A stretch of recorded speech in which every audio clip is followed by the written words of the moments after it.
Muito boa noite a todos os nossos telespectadores da TV Humaitá, canal 21 da NET e o canal 58, a TV aberta do nosso município de Guarapuava, e cumprimento também a todos da cidade de Ivaiporã e também Jardim Alegre através do canal 53, Paranaguá, o canal 21, que todos os dias estão sintonizados conosco aí através do programa Gilson Amaral na TV. Como já anunciamos desde o mês de agosto, em que nós tínhamos aí a possibilidade de estarmos conversando com a senhora Cristiane Iared. Nós hoje, então, desde a última final de semana, nós mantivemos contato com o seu escritório em Curitiba, capital do estado, e quero desde já, deputada, agradecer realmente aí a atenção, de fato, de todo o seu pessoal realmente de trabalho, que nos deram essa oportunidade para que nós possamos, então, trazer pela primeira vez uma entrevista de fato histórica para o nosso município de Guarapuava, visto que já há 7 anos nós estamos realmente trazendo as informações daquele acidente que acabou realmente, o deputado Luiz Fernando Ribascarli Filho acabou vitimando, portanto, 2 pessoas em Curitiba, capital do estado. Primeiramente, boa noite e um prazer conhecê-la pessoalmente, e muito obrigado desde já por nos receber com exclusividade a TV Humaitá. Nós é que agradecemos, Gilson, boa noite a você, a todos os teus telespectadores, e dizer a vocês que essa é uma luta que não é mais a luta só da família Iared, é uma luta de um país, né? Nós lutamos porque acreditamos que podemos sim viver num lugar melhor e que o país que a gente acredita começa em cada um de nós. Então, essa diferença que nós queremos fazer e estamos fazendo é exatamente por acreditar que o filho que se foi, que eu não posso trazer de volta, o Rafael era uma pessoa muito especial. Eu fui um filho plantado, não foi um filho enterrado. E eu, se Deus permitir, eu vou deixar um legado nessa nação. Estou lutando para que projetos sejam aprovados, para que realmente nós tenhamos esse direito de ir e vir, né, o direito de um lugar melhor para se viver. Deputada, a senhora hoje realmente ocupa um espaço bastante importante dentro da política, do cenário do Paraná, até mesmo do Brasil, porque esse caso realmente envolvendo aí o seu filho e mais um outro moço, ele realmente não é mais um caso do Brasil, ele se tornou um caso a nível internacional. E essa luta que a senhora já está há 7 anos atrás, sempre participando da mídia realmente, para que as pessoas tomem um pouco mais de consciência com relação ao beber e dirigir e ao também fazerem com que a velocidade realmente se torne uma arma todo santo dia no trânsito. A senhora acredita que essa luta sua acaba a partir do momento em que possa ser julgado o Luiz Fernando Ribascarli Filho, caso isso de fato venha a acontecer? Não, isso não acabará jamais, né? Nós sabemos que mudança de comportamento, que é pelo que nós lutamos e queremos, depende de cada um. Eu entendo que quando você assume a responsabilidade, porque no momento que você bebe, atinge uma velocidade que é no mínimo 3 vezes acima da velocidade permitida na via, não tem direito a dirigir, está drogado, está fazendo racha, você assume o risco, você está assumindo o risco. Então, isto se torna realmente um crime doloso, não culposo.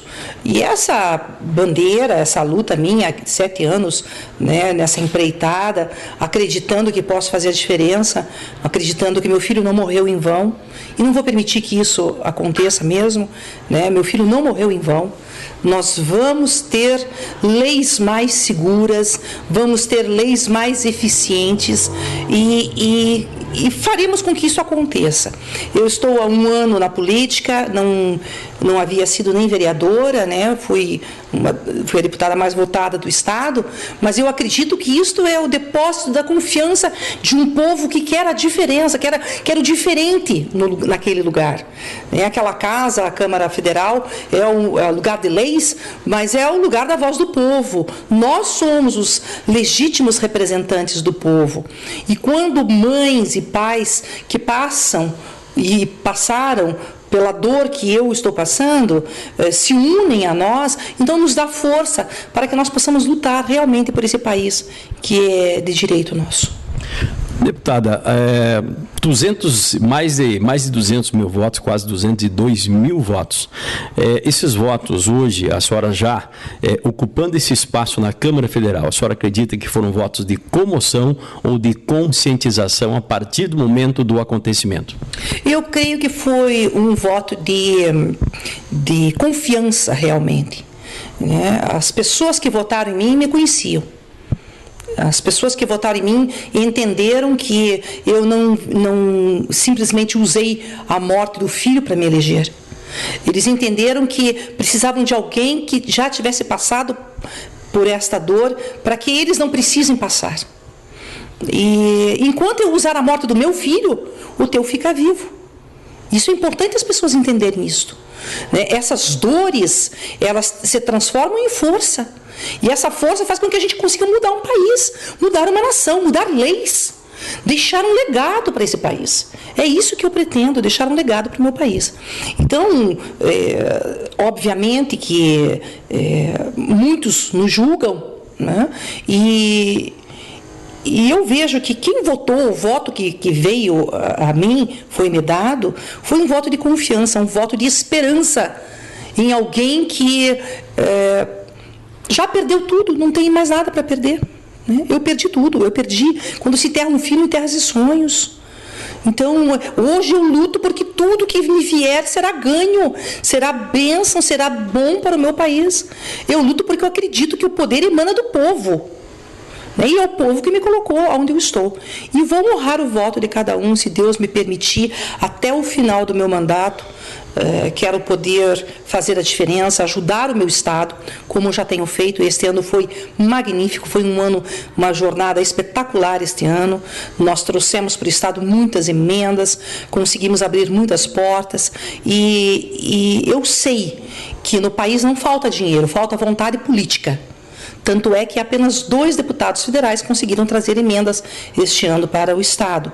Fui eu e o João Arruda, que é o líder da bancada. Então, nós 2 conseguimos trazer, mas trabalhamos muito, trabalhamos bem, né? Então, o que precisa é realmente um empenho, e é necessário.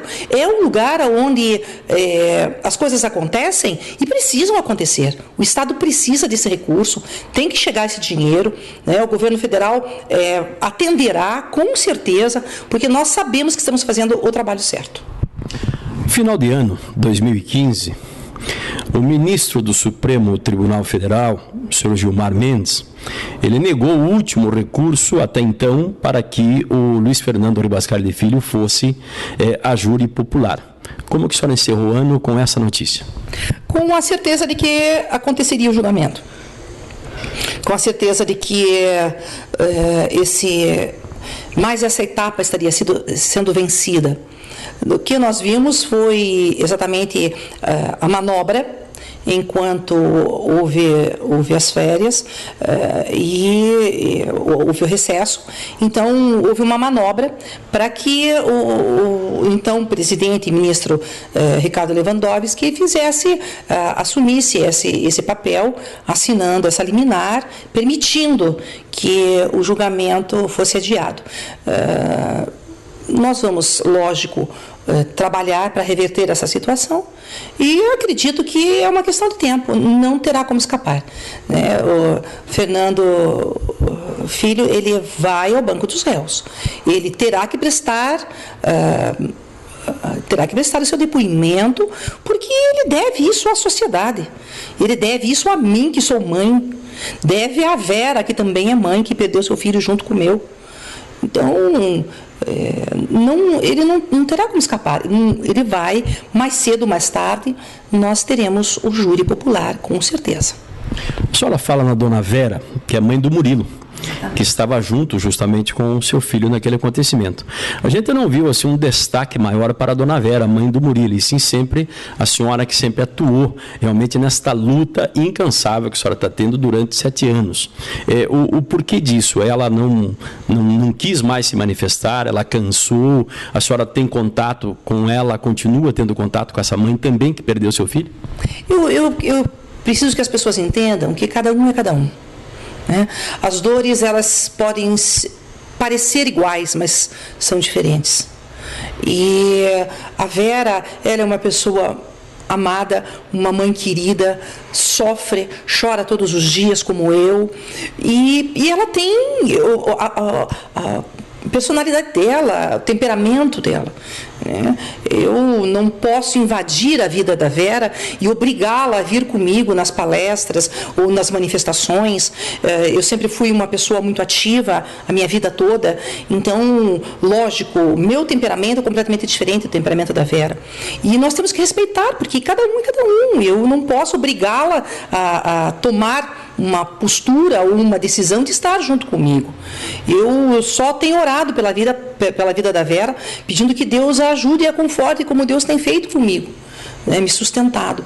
Porque de todas as lutas que a vida possa oferecer a uma mãe, a morte de um filho é a mais dolorida, a mais sofrida, a mais injusta, né, de todas as dores. Não há nada que se compare a perder um filho. Então eu me coloco no lugar da Vera e ela sabe disso. Tenho sido companheira com ela naquilo que ela precisa, e nós estamos nessa luta. É uma luta diária, principalmente para a mãe, é uma luta diária, né? Deputada Cleciane Arede, há alguns dias atrás, ao sintonizar a TV Câmara, eu assisti a senhora conduzindo, inclusive, uma audiência pública sobre acidentes de trânsito. Recebeu várias manifestações, inclusive de deputados, eu fiquei atentamente assistindo, até porque eu sou autor também de leis contra a bebida alcoólica no nosso município de Guarapuava, que é o projeto de lei 1999/2011, e eu atentamente assistia realmente o debate seu e de demais membros, né, da Câmara Municipal. A senhora hoje, com as audiências públicas que a senhora tem realmente intensificado, a senhora acredita que nós teremos leis mais punitivas ou continuaremos com leis brandas diante de tantos acidentes gravíssimos que têm acontecido no nosso país? A tendência é exatamente que essas leis possam ser arrochadas, elas precisam ser efetivas, né? Elas têm que acontecer, que as leis não são ruins, as leis são boas. O problema é que elas não são cumpridas, elas não são efetivadas. E quando você tem uma boa lei que não é cumprida, é a mesma coisa que você não tivesse, porque você pode ter o melhor remédio do mundo para o câncer, e se você não tomá-lo, não resolve, não vai resolver nada. O remédio continua sendo o melhor remédio do mundo, mas se você não administrar, então isso fica simplesmente como se não houvesse. E é o que acontece com as nossas leis. A legislação de trânsito é uma das mais no Brasil é uma das mais avançadas do mundo. Nós temos um problema seríssimo no país, que é o problema de aplicar essas leis. Porque você sabe que, normalmente, assassinos de trânsito, e infelizmente o país ainda acredita que essas tragédias são fatalidades. O que é uma fatalidade? Fatalidade é um mal que não se pode evitar. O que é um mal que não se pode evitar? É um meteoro vindo sobre a Terra. Beber e dirigir você pode evitar dirigir sem... Você pode evitar sem usar o cinto de segurança? Lógico que pode evitar. Use o cinto de segurança no banco da frente, no banco de trás. Você pode evitar se drogar para dirigir. São coisas que nós podemos evitar, né? Então, enquanto o país assiste o que acontece diariamente, e os jornais, se você pega nos jornais, quase mancha a mão de sangue de tragédias de trânsito, e normalmente tem a bebida envolvida, né? O que nós vemos? Um país que se conforma. Não, que triste, que fatalidade. Fui na casa do vizinho, né? Até a morte do meu filho, o problema do trânsito não era um problema meu. Era o problema do vizinho que tinha perdido um filho no trânsito, ou da vizinha que havia perdido a mãe no trânsito, ou do esposo que havia perdido a esposa no trânsito. Não era problema meu. E, infelizmente, nós só temos aquele estalo quando a coisa é conosco. E infelizmente, também, a Organização Mundial da Saúde enviou um recado para o Brasil. Se nós não fizermos nada até 2020, e 2020 está às portas, Nós temos 4 anos para 2020. Cada família brasileira irá enterrar um filho no trânsito, se nós não fizermos nada. Então, existe a situação, ela é gravíssima, ela é seríssima. Nós precisamos sim mudar comportamento, precisamos de campanhas massivas de trânsito, de conscientização e mudança de comportamento. Porque se isso não ocorrer, sinceramente, eu não sei o que será desse país. É um país que já está ferido com uma ferida de morte, porque essas famílias não querem mais viver. Mãe e pai que enterram um filho não querem mais viver. Eles perdem emprego, eles se desinteressam pela vida, entram em depressão profunda, o pai bebe muito, a mãe só toma remédio, só quer dormir, e essa casa fica completamente desestruturada. Então, nós precisamos acolhê-los, ajudá-los. Temos uma instituição aqui em Curitiba que trabalha com isso, e em Santa Catarina também, uma instituição que cuida dessas famílias, que orienta essas famílias com psicólogos, psiquiatras, assistência jurídica, né? Então, nós precisamos, sim, apoiar e aportar essas vidas, para que nós não tenhamos um caos como já está ocorrendo no país. O que nos mata de curiosidade, principalmente nós da imprensa, ao assistir muitas das vezes as suas aparições, inclusive no Fantástico, Rede Globo, que nós respeitamos, evidentemente, que são uma rede de TV maior, é a questão de que se naquela outra oportunidade, lá atrás, há 7 anos atrás, a senhora tivesse sido procurada, talvez, pela senhora Ana Rita Slaviero de Carli, e tivesse tido um diálogo com ela, e talvez com o pai, o ex-prefeito municipal de Guarapuava, o senhor Fernando Ribascali, isso teria solucionado o seu problema, teria amenizado toda a situação da perda que a senhora teve? Provavelmente. Provavelmente porque eu sempre digo e repito, eu acho que a única coisa que eles não foram políticos. Né? Seria o mínimo de humanidade de um pai, de uma mãe, ou mesmo do senhor Fernando. Ele como jovem e como filho, que viu a dor da mãe dele também desesperada quando viu ele no hospital, ele poderia ter me procurado. Né? Hoje a nossa conversa é nos tribunais, porque o volume, criou-se um volume muito grande e a situação cresceu de uma maneira muito importante.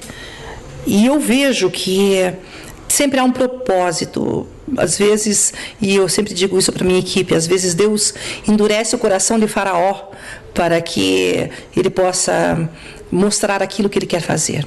E como sempre há um propósito em tudo, provavelmente, se eles tivessem vindo me procurar, hoje eu certamente não teria criado o Instituto Paz no Trânsito, não estaria hoje deputada federal, tenho plena consciência que estou, não sou, né? E eu acho que a história seria outra, provavelmente seria outra.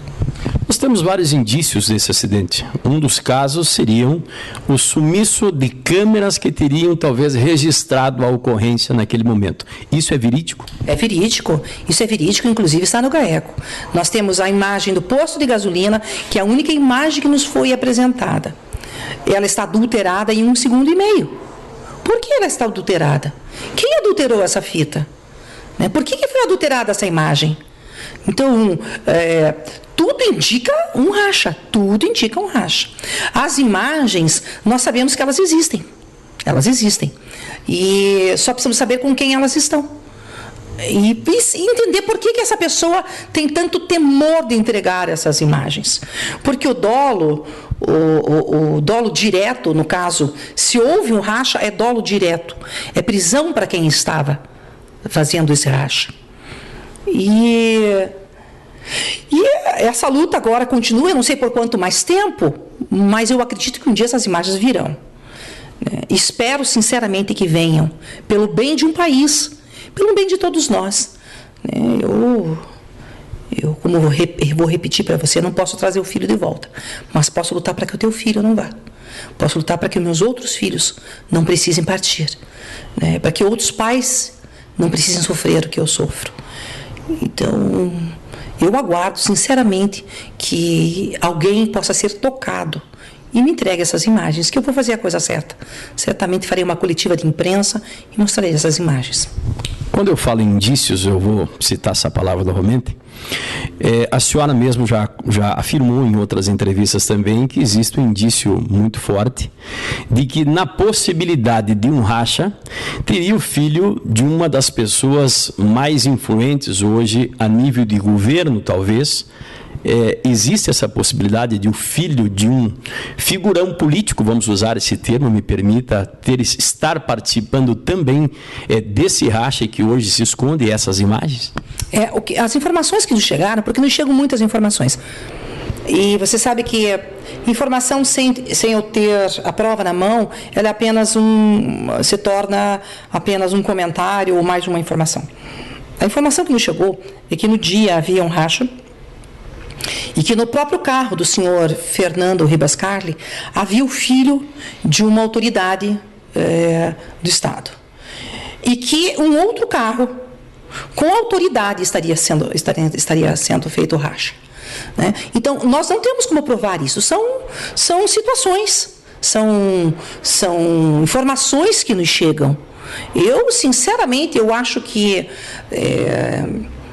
se alguém tem essa informação em mãos, ela deve nos trazer, porque não há dinheiro que possa cobrir uma situação tão séria como esta. E não há ninguém que possa estar acima da lei ou do direito do outro.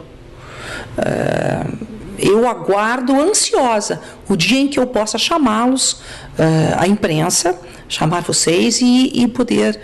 explicar e mostrar o que realmente aconteceu. Nós falamos agora há pouco do ex-ministro, do ministro Gilmar Mendes, e hoje, dia 16, sexta-feira, coincidência ou não, ontem, quinta, o ministro Ricardo Lewandowski nega a situação de que tivéssemos o júri popular, de que Curitiba, o Paraná, Brasil e o mundo pudesse apreciar um julgamento popular do então ex-deputado Luiz Fernando Ribas Carli. Como é que a senhora encara essa situação? Porque hoje, sexta, o Ricardo Lewandowski, o senhor ministro supremo, também recebe uma homenagem no Tribunal de Júri, coincidência ou não, hoje em Curitiba, capital do estado. Eu vejo que não há sempre propósitos, né? Na eternidade nós conheceremos como é que Deus amarra essas situações. Coincidência ou não, eu estarei com ele hoje, já marquei, estarei com ele numa reunião. Eu quero entender o que levou o presidente que está atual, o que levou ele a dar esta liminar e poder conversar com ele, explicar a situação para ele, porque às vezes uma autoridade desta com tantos afazeres pode ser que tenha sido levado a assinar um documento. Então nós vamos hoje conversar, eu tenho certeza que ele irá me atender e com todo o respeito que eu tenho pelo senhor presidente, ministro Ricardo, eu tenho certeza que também ele tem por mim, e nós iremos conversar civilizadamente e eu quero entender, né, principalmente como mãe, não como deputada, mas como mãe. Ele estará me atendendo como deputada mais votada do Estado, mas ele também estará me atendendo como mãe, que quero ouvir dele, né, essa justificativa. A senhora chegou a fazer quase 2.000 votos em Guarapuava, nunca apareceu no nosso município. A senhora nunca distribuiu um santinho seu da sua campanha. Coincidência, eu almocei com o seu esposo, por acaso, na churrascaria Brescovitch. Conheci ele rapidamente, num dia do almoço, e até questionei justamente isso. Que votos foram esses de Guarapuava para a senhora Cristiane Iered? Guarapuava é uma cidade linda. Conheço Guarapuava, já estive algumas vezes lá, e de um povo acolhedor, um povo trabalhador, lutador. E eu sei que alguns entenderam que esses votos seriam importantes, e foram importantes, e são importantes. Eu quero deixar já o agradecimento a todos esses que votaram, que acreditaram, dizer que eu estou trabalhando para Guarapuava também. Guarapuava faz parte do meu estado, tem os meus irmãos né, em Guarapuava, irmãos paranaenses, e eu luto pelo Paraná, eu luto pelo Estado. Guarapuava sempre abriu as portas. Eu só não estive em Guarapuava porque a minha campanha foi uma campanha muito enxuta. Eu gastei R$120 mil. Eu não tinha dinheiro para gasolina, então eu não viajei o Estado. O máximo eu fiz aqui a região metropolitana, trabalhei muito na cidade e pontuei em 302 municípios, porque as pessoas acreditaram, me deram esse voto de confiança, porque acreditaram que eu poderia fazer a diferença. E é isso que eu quero fazer essa diferença para todos aqueles que acreditaram em mim. A partir de agora, a senhora já tem uma nova estrutura, a senhora não pôde percorrer o Estado, realmente R$120 mil é muito pouco para um deputado federal, uma deputada, no caso da senhora, com mais de 200 mil votos. A gente entende, até porque eu já fui legislador, já fui parlamentar também. Mas hoje, criando essa nova estrutura, a senhora pretende realmente percorrer, nós temos 399 municípios no Estado do Paraná. Cria-se um novo corpo, embora seja muito cedo, porque é o seu primeiro ano de mandato que a senhora está tendo na Câmara Federal. Realmente, hoje nós temos uma outra estrutura. Eu faço questão de visitar, de ir até os municípios, porque eu preciso entender o que acontece no município. Eu preciso conversar com o prefeito, eu preciso ver a necessidade desse município, porque o deputado federal ele consegue trazer as emendas. As emendas são recursos, dinheiro, e o prefeito precisa disso para que aconteça, que as obras aconteçam dentro da cidade. Então, eu pretendo, este ano é um ano que haverão algumas mudanças, e eu quero estar presente junto com os prefeitos, indiferente de partido, indiferente de pensar em reeleição. O meu futuro pertence a Deus, né? Um prefeito me perguntou como é que a senhora vai fazer para conseguir arrecadar recurso para a sua reeleição. Eu falei, o meu futuro pertence a Deus. Meu amanhã pertence a Deus, eu estou muito tranquila quanto a isso. O importante é eu poder fazer o que eu preciso fazer pelo Estado. E o que eu preciso fazer pelo Estado é exatamente me comprometer em ajudar esses municípios, porque o povo precisa. Né? Não é possível que um posto de saúde não possa atender porque não tem um médico, porque não tem equipamento, porque não tem medicação, por falta de alguém que se mobilize em Brasília e consiga esse recurso para que chegue até esse posto. Então, esse é o meu trabalho. Eu estou lá para trabalhar, eu não nego o trabalho, não. Estou lá para trabalhar, trabalho muito. E, graças a Deus, temos trabalhado bem. Então, a tendência é que eu vá visitar Guarapuava esse ano, se Deus permitir. Se Deus me permitir, o povo me aceitar lá, eu irei com a maior alegria. Né? Quero poder dar uma palestra lá. Eu acho que essas palestras que eu dou são importantes, porque elas mudam o comportamento, são palestras de conscientização, e a gente consegue salvar vidas, né? Que é o foco principal, é salvar vidas. Curiosidade também da nossa parte, como que a senhora Cristiane Herédia é recebida pelos parlamentares diante realmente de uma situação dessa hoje na sua atuação na Câmara Federal? Até é surpreendente a maneira como eu sou recebida, sou muito respeitada. Às vezes acontecem algumas brincadeiras, porque como eu não devo nada a partido nenhum, não devo nada ao PT, nem ao PSDB, nem ao PMDB. Eu não devo nada a partido nenhum, eu devo ao povo que me elegeu. A minha votação é completamente livre. E o fato de eu ter esse voto livre, poder votar com aquilo com que eu acredito, com a minha consciência, me faz referência dentro do Congresso. Então, hoje, a deputada Cristiane Herédia é muito respeitada dentro daquela casa. Tem uma briga que todos sabem com o presidente da Câmara, Eduardo Cunha, mas ele também sabe que eu tenho razão, então está tudo em paz. Como que a senhora analisa, já que a senhora tocou no assunto, como é que a senhora vê o Eduardo Cunha hoje com tantas avalanches de denúncias contra ele? É um homem que chegou ao poder né, da maneira que ele conhecia, trabalhando da maneira que ele conhecia, como a política antiga permitia, e um homem que vai ter que responder por seus erros, como qualquer cidadão. Não é porque ele é presidente da Câmara ou deputado federal que isso o isente De maneira nenhuma. Ele terá que responder à justiça brasileira, ao Ministério Público e à sociedade, que também o colocou lá, também o elegeu. Os seus eleitores também o colocaram lá e queriam respostas. Então, é uma questão de tempo? Provavelmente é uma questão de tempo. Esse país mudou muito e vai mudar mais. Nós teremos o país que sonhamos. Estamos lutando para isso. Cada brasileiro, eu digo e repito, o país que você quer, o país que eu quero, começa em nós. O país que eu quero começa em mim, o país que você quer começa em você. Se nós fizermos a nossa parte, grande parte está sendo feita. Então, esse é o caminho. Eu acredito que nós teremos aí, para os próximos anos, um país que nos dará orgulho. Aproveitando que a senhora citou que a senhora não deve nada ao PT. Como é que a senhora vê a presidente Dilma Rousseff hoje enfrentando um possível impeachment na sequência, um possível afastamento também já do senhor Eduardo Cunha, a senhora já citou, mas como que a senhora vê o Brasil hoje, Porque hoje a senhora não pode mais analisar somente o Paraná, o estado em que nós estamos vivendo. Como é que a senhora vê hoje a Dilma Rousseff, sendo hoje, a cada dia, a cada instante realmente que passa, sendo citados os maiores escândalos da Petrobras, um Brasil com uma economia realmente bastante frágil, o povo, acima de tudo, tendo menos condições realmente do poder aquisitivo, a economia menos aquecida. E como é que a senhora enxerga hoje, senhora Dilma Rousseff? Você veja que a revolta da população, ela é legítima. Nós, com tantos desmandos do país, nós acabamos nos colocando no lugar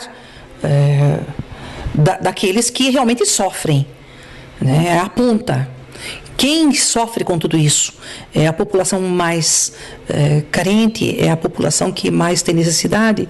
Vemos os hospitais lotados, não há médicos, não há medicação, não há atendimento, não há hospitais suficientes. O que nós vemos é uma presidente que precisa se posicionar,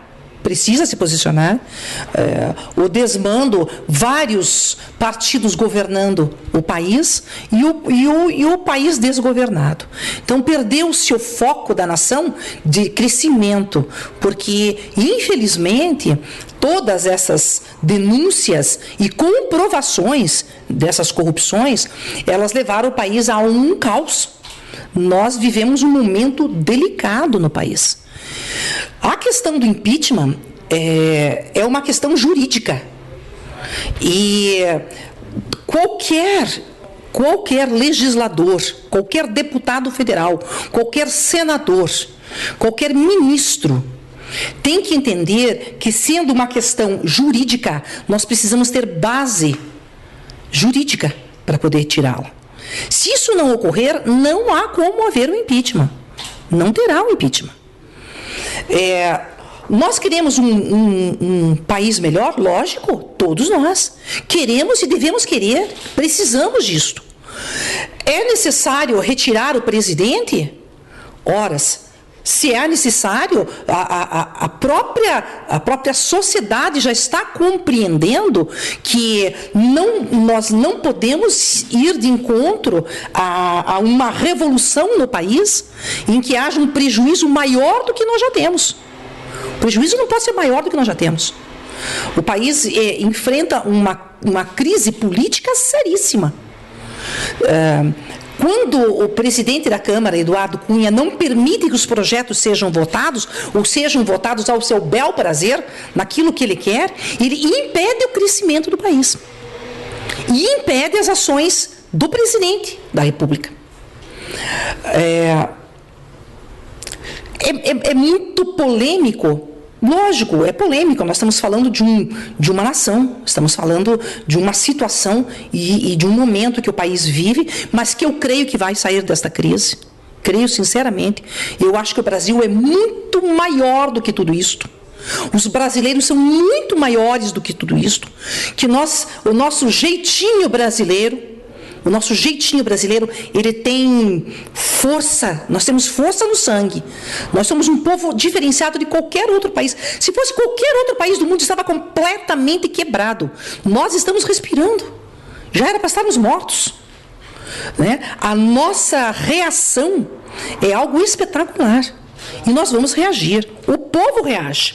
O nosso problema é, tiramos um presidente e colocamos quem no lugar? Nós não temos um nome nacionalmente forte para assumir uma posição que faça valer aquilo que o povo exige, clama, né? Precisamos de nomes, precisamos de pessoas corretas. Quem colocar, quem assumirá? Retira-se. Como vamos ferir a democracia? Feriremos a democracia? São perguntas que precisam de respostas, né? Como andaremos depois? E se a presidente sair, como ficará a situação? Quem assumirá essa nação? O que irá fazer? A mando de quem ficaremos? Quem comandará este país? Então, isso é muito sério. Nós temos que repensar, sentar, conversar, e precisa isso de muita conversa séria, com pessoas sérias. E outra coisa, investigados, tudo bem, estão sendo investigados, mas comprovados, têm que ser punidos, têm que ser retirados do poder. Quando nós falamos da Petrobras, é um assunto que já está realmente sendo cada vez mais esclarecido pelo juiz Sérgio Moro, que tem feito valer realmente o que se chama justiça de fato. Mas muito possivelmente se fala aos quatro cantos, inclusive, até eu tenho mantido bastante informações, muitas vezes pelo WhatsApp, pelo senador Álvaro Dias, que me dá essa possibilidade sempre de conversar com o mesmo. Mas nós muito possivelmente teremos um escândalo, talvez, não estou afirmando, estou somente indagando, 20 vezes maior de corrupção quando se fala em BNDES. Isso também se fala na Câmara Federal? Sim, e você vê que as manobras para que isso não aconteça são enormes. Mas nós temos que mexer, nós temos que limpar. Esse país precisa ser limpo. E eu sempre digo que, às vezes, a diarista chega na casa da gente, ela tira tudo fora do lugar. Mas a hora que ela vai embora, já está tudo limpinho e tudo no lugar de novo. É isso que nós queremos fazer. Nós precisamos tirar tudo fora do lugar, limpar esse país e reorganizá-lo. Eu acredito que a CPI do BNDES talvez não possa trazer muita coisa, mas uma investigação profunda certamente trará, e infelizmente nós sabemos, né, que essa situação ela vem de muitos anos. Isso não é de agora, não é de 12 anos, não é apenas do governo Lula que se intensificou, mas isso vem de muitos anos. O país está sendo sangrado há muitos anos por políticos corruptos. Por quê? Porque a sociedade acabou se afastando da política e achando que política era coisa de corrupto. Não é, não. Política é coisa de gente do bem. Porque se nós não colocarmos as pessoas de bem no lugar desses homens e mulheres, nós vamos continuar da mesma maneira. E a política é lugar de gente do bem, que sabe fazer política certa, correta.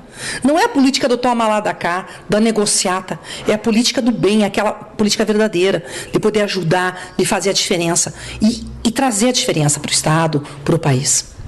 Bem, eu gostaria também de aproveitar, já sou muito grato pelo tempo que a senhora está nos cedendo, sei que a senhora já tem compromisso na sequência, mas falar da Cristiane Herédia. A senhora, em apenas um ano de trabalho, a senhora já disse que conquistou algumas emendas para o Estado do Paraná. Gostaria de destacá-las? Sim, nós trouxemos para vários municípios, né, mais de 26 milhões de reais em emendas para poder ajudar esses municípios. Trouxemos também, junto com a bancada do Paraná, uma emenda importante para o Cajuru, de 50 milhões. Temos ali emendas importantes que estão chegando para a questão do saneamento das cidades. E esses municípios, eu estou entregando essas emendas nessas cidades, conversando com a população, para que o prefeito se comprometa em usar esse dinheiro corretamente e que a população possa cobrar do prefeito. Então, cada vez que eu vou entregar uma emenda no município, eu chamo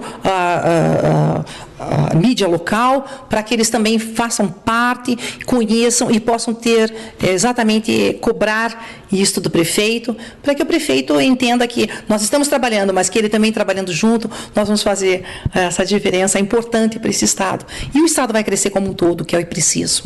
Para que nós possamos encerrar realmente a sua participação no programa Gilson Amaral na TV Humaitá, e que eu agradeço mais uma vez com muito carinho, com muito respeito, né, essa oportunidade com exclusividade que a senhora nos concede para a TV Humaitá. Apenas para finalizar, a senhora acredita que o ex-deputado Luiz Fernando Ribas Carli cumprirá um júri popular ainda esse ano de 2016?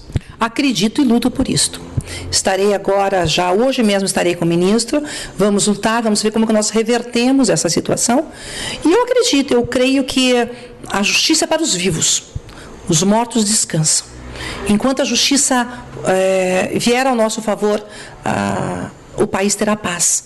A justiça é para que tenhamos paz. E eu acredito sim que ainda este ano o senhor Luiz Fernando Ribas Carli Filho irá ao Banco dos Réus. Eu sou católico apostólico romano, a senhora é evangélica. Eu gostaria dessa oportunidade, nós temos muitos evangélicos no nosso município de Guarapuava, que a senhora pudesse também trazer a sua mensagem aos seus irmãos. Eu quero, em primeiro lugar, dizer para você que no céu não existe placa de igreja. Deus não procura líderes religiosos, Deus não procura líderes ou cantores maravilhosos, né? Deus procura amigos. Na realidade, Deus procura amigos. Então, para Deus não existe essa distinção que nós temos a tendência de fazer. E eu quero dizer a vocês que essa luta, ela é uma luta importante, que você precisa fazer parte dela, que esse país é teu de direito. Você nasceu aqui com um propósito, e eu nasci com um propósito, meu filho nasceu com um propósito. Nós juntos podemos fazer a diferença, crendo, sabendo que esse país vai melhorar. Não desista dele, não entregue o teu país, não entregue os pontos, lute até o final, porque nós temos esse direito. Não pedimos muito, pedimos justiça, direito nosso. Não pedimos muito, pedimos que você faça a tua parte, que esse país comece em você também como começa em mim. O que eu te peço é que você acredite que é possível mudar, que é possível fazer, que é possível um país melhor, e que isso tudo começa em cada um de nós. Então fica o meu beijo, o meu abraço apertado a você que me entregou a confiança do seu voto, a você que não me conhecia, que queira me conhecer. Eu sou muito fácil o acesso, é muito fácil, né? Eu tenho nas redes sociais, eu respondo, sim. Às vezes demora um pouquinho, porque são muitas mensagens, mas eu respondo, faço questão de estar junto com essas mães sofridas como eu, que têm deixado o seu filho nesta terra, e dizer que nós estamos reescrevendo a história desse país, e você faz parte dela. Então, muito obrigada a você, Gilson, pelo carinho, pelo tempo que você me deu de poder estar junto com o teu povo, que te ouve, que te respeita, e fica o meu respeito ao povo de Guarapuava, o meu carinho, o meu amor, meu abraço, com certeza, muito apertado. Eu quero agradecê-la mais uma vez, trago aqui o abraço do proprietário da TV, senhora de Jaime Pereira de Carvalho, dona Ana Maria Aleosmara, que enviam também um abraço, um carinho e respeito realmente pela sua atuação, por esta luta realmente incansável, que, como a senhora disse, não é da senhora somente, é de todos nós, paranaenses e brasileiros. É verdade. Muito obrigada, que Deus abençoe a todos vocês.